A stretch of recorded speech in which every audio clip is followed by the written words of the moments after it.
সন্তক বিহুবৰ কি পৰিৱেশ কি পৰিস্থিতিৰ মাজত আছে কিয় দিয়া নহল কিয় মথাৰি বনোৱা নহল কিয় 15 কিলোমিটাৰ মথাৰি উন্মুক্ত হৈ আছে কিয় দিচাঙৰ মথাৰি বনোৱা নহল কিয় দৰিকাৰ মথাৰি বনোৱা নহল কিয় মিটাঙৰ মথাৰি বনোৱা নহল ইয়াৰ প্ৰশ্ন উত্তৰ আমাক লাগিব আমাক লাগিলে গুলিয়াই মাৰিলেও মাৰিব জেললৈ পঠালেও পঠিয়াব কিন্তু ৰাইজৰ স্বাৰ্থত জনগণৰ স্বাৰ্থত উজনি অসমৰ প্ৰতিটো প্ৰান্তৰ ৰাইজক কৈছো চৰকাৰে আমাক উত্তৰ দিব লাগে যে হাজাৰ হাজাৰ কোটি টকা লোকচান হোৱাৰ পাছত এইখন শিৱসাগৰ এইখন চৰাইদেউ 50,000 কোটি টকা কোনে দিব কোনোবাই মাত্ৰ ইনভেষ্টিগেশ্যনৰ টিম পঠালে নহব চাইজখি নিমাইজান চাইজখি বেতবাৰী চাইজখি লাকুৱা চাইজখি মলগুৰি সেই অঞ্চলবিলাক কেন্দুগুৰি অঞ্চলবিলাক চাইজক বানেগৰকা কি পৰিৱেশ কি পৰিস্থিতিৰ মাজত আছে কিয় দিয়া নহল কিয় মথাৰি বনোৱা নহল কিয় 15 কিলোমিটাৰ মথাৰি উন্মুক্ত হৈ আছে কিয় দিচাঙৰ মথাৰি বনোৱা নহল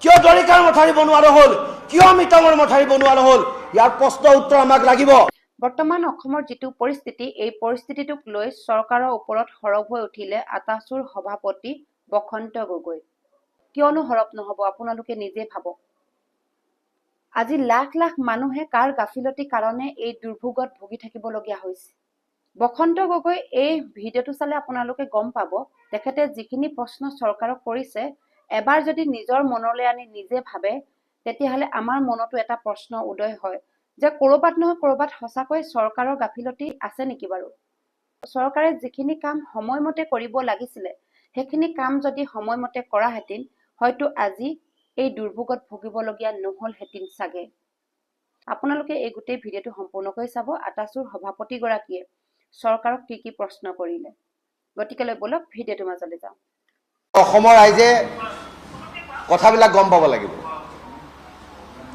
যে উজনি অসমৰ যি পৰিৱেশ সেই পৰিৱেশে সমগ্ৰ অসমৰ ৰাইজক কন্দুৱাইছে 19 জুলাই তাৰিখে দিশৰ যি তাণ্ডৱ সেই তাণ্ডৱত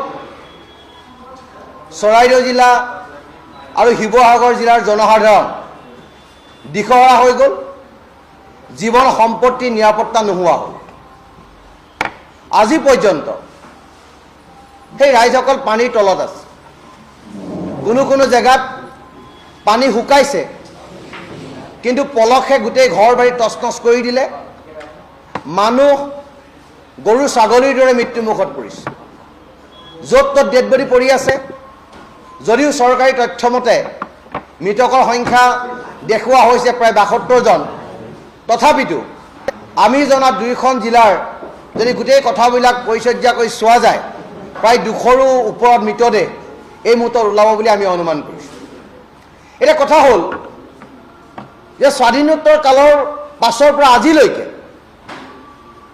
উজনি অসমৰ এই প্ৰান্তবিলাকত এনে ধৰণৰ প্ৰলয় বা মহাপ্ৰলয় হোৱা নাই আৰু স্বাধীনোত্তৰ কালৰ পাছৰ পৰা প্ৰায় 50টা বছৰ উজনি অসমৰ ৰাইজে নিজকে কঁকাল পোন কৰি অসমৰ অৰ্থনীতি টনকিয়াল কৰিছিল নিজেই জীয়াই থকাৰ লগতে অসমখনৰ অৰ্থনৈতিক পৰিকাঠামো অত্যাধিকভাৱে টনকিয়াল কৰিছিল ব্যৱসায় বাণিজ্য আৰম্ভ কৰিছিল বাগান খুলিছিল গৰুৰ ফাৰ্ম গাহৰি ফাৰ্ম খুলিছিল হাজাৰ হাজাৰ বিঘা মাটিত খেতি কৰিছিল কোনোবাই নাৰিকলৰ খেতি কৰিছিল কোনোবাই অমিতাৰ খেতি কৰিছিল কোনোবাই কলৰ খেতি কৰিছিল কোনোবাই কুঁহিয়াৰ খেতি কৰিছিল আৰু সৰ্বস্তে উজনি অসমৰ এই প্ৰান্তবিলাকত ক্ৰমান্বয়ে এই ৰাইজবিলাকে জীয়াই থকাৰ কাৰণে সংগ্ৰাম কৰিছিল আৰু তাৰ ফলত আজি 50টা বছৰৰ পাছত উজনি অসমৰ ৰাইজে মূৰ তুলি জীয়াই থাকিব পৰা পৰিৱেশ সৃষ্টি হৈছিল কিন্তু হঠাতে 19 জুলাই তাৰিখে যি পলয়ংকাৰী যি বান আহিল সেই বানে উজনি অসমৰ সপোন ছাৰখাৰ কৰি দিলে ক'বলৈ দুখ লাগে বেয়া লাগে যে চৰাইদেউ শিৱসাগৰ আজি অৱস্থা এনেকুৱা ধৰণৰ পৰ্যায় পাইছেগৈ যে মানুহজন ঘৰলৈ ঘূৰি যোৱাৰ পাছত বহু মানুহে নিজকে কিং কৰ্তব্য বিমুখ হৈ কি কৰিব কি নকৰিব তাক লৈ প্ৰশ্ন উদ্দেশ হৈছে মনস্তাত্ত্বিক পৰিৱৰ্তন হৈছে মানুহৰ কাৰণ হাজাৰ হাজাৰ লাখ লাখ কোটি কোটি টকা লোকচানৰ ঘৰত গুচি গৈছে এই মানুহবিলাকে কেনেকৈ থাকিব এই মানুহবিলাকে কেনেকৈ ভৰপাই কৰিব আমাৰ প্ৰশ্ন ইয়াত যে কি কাৰণত কি ক্ষেত্ৰত ইমান মহাপ্ৰলয় উজনি অসমৰ এই জিলা দুখনত হ'ল? বৰষুণটো আগতেও হয়, পাহাৰত ধাৰাসাৰ বৰষুণ হয়। দিশত আমি সৰুৰ পৰা দেখি আহিছোঁ যে দিশৰ পানী বুলি ক'লে এদিন এৰাতি, কিন্তু দিশৰ পানী বাঢ়িয়ে থাকিল, দৰিকাৰ পানী বাঢ়িয়ে থাকিল, মৃতকৰ পানী বাঢ়িয়ে থাকিল, দিচাঙৰ পানী বাঢ়িয়ে থাকিল, গোটেই মানুহক তছনছ কৰি দিলে। আৰু আজিও বেতবাৰী চৰাইদেউ এই অঞ্চলৰ মানুহে পানীত ককবকাই আছে, পাণবেচা অঞ্চলৰ মানুহে পানীত ককবকাই আছে, জকাইচুকৰ মৌজাৰ মানুহে পানীত ককবকাই আছে। কিয়? লাকুৱাৰ তছনছ হৈ গুচি গৈছে, লাকুৱাৰ সম্ভ্ৰান্ত মানুহৰ চিন-চাপ হৈ গ'ল। কিয় হ'ল? কি কাৰণে হ'ল? তাক আমাৰ প্ৰশ্ন এটাৰ উত্তৰ লাগিব যে চৰকাৰৰ গাফিলতি ক'ত? যে চৰকাৰৰ গাফিলতি তাত যে 100 কিলোমিটাৰ দিশৰ দৈৰ্ঘ্য, 100 কিলোমিটাৰ দিশৰ দৈৰ্ঘ্যত 15 কিলোমিটাৰ কিয় বান্ধ নাই? কিয় মথাৰি আজিলৈকে বনোৱা নহ'ল? কিয় 1950 চনৰ বা 60 চনলৈকে বনোৱা এই মথাৰিবিলাক আজিলৈকে ওখ কৰা নহ'ল? কিয় মথাৰিবিলাকৰ বহন ক্ষমতা অত্যাধিক কৰা নহ'ল? কিয় ৰিং বান্ধত কোটি কোটি টকা খৰচ কৰা নহ'ল? এই প্ৰশ্নবিলাকৰ উত্তৰ লাগিব। দৰিকা দলঙত, দৰিকা নদীত মাত্ৰ 14 কিলোমিটাৰ মথাৰি আছে, বাকী মথাৰি কিয় আজিলৈকে বনোৱা নহ'ল? মিটঙৰ মথাৰি কিয় বনোৱা নহ'ল? দৰিকাৰ মথাৰি কিয় বনোৱা নহ'ল? দিচাঙৰ মথাৰি কিয় বনোৱা নহ'ল? এই কথা বতৰাবিলাক উত্তৰ চৰকাৰে আমাক দিব লাগিব। যদি চৰকাৰে সময় থাকোঁতে এই কামবিলাক কৰিলে হয়, তেতিয়াহ'লে উজনি অসমৰ এই জিলা দুখনৰ এনেকুৱা হাৰ ভাগি যোৱা পৰিৱেশ সৃষ্টি নহ'ল হয়। এতিয়া চৰকাৰে আমাক উত্তৰ দিব লাগে যে হাজাৰ হাজাৰ কোটি টকা লোকচান হোৱাৰ পাছত এইখন শিৱসাগৰ, এইখন চৰাইদেউ 50,000 কোটি টকা কোনে দিব? এই পৰিৱেশক কোনে উদ্ধাৰ কৰিব? সেই কথা অসম চৰকাৰে আমাক জনাব লাগিব, সেই কথা চৰকাৰে আমাক বুজাব লাগিব। উজনি অসমৰ প্ৰান্তলৈ আহক, কোনোবাই মাত্ৰ ইনভেষ্টিগেশ্যনৰ টিম পঠালে নহ'ব। চাইজখি নিমাইজান, চাইজখি বেতবাৰী, চাইজখি লাকুৱা, চাইজখি মলুগুৰি, সেই অঞ্চলবিলাক, কেন্দুগুৰি অঞ্চলবিলাক, চাইজক বানেগড়কা, সেই চন্তক বিহুবৰ কি পৰিৱেশ, কি পৰিস্থিতিৰ মাজত আছে। হাজাৰ হাজাৰ গৰু মৰি গৈছে, হাজাৰ হাজাৰ গাহৰি মৰি গৈছে। কোনে দিব? কোনে উদ্ধাৰ কৰিব? তাক লৈ প্ৰশ্ন হৈছে। মই আজি শিৱসাগৰীয়া হিচাপে কৈছোঁ, উজনি অসমৰ এজন যুৱক হিচাপে কৈছোঁ, চৰকাৰৰ গাফিলতি আছে।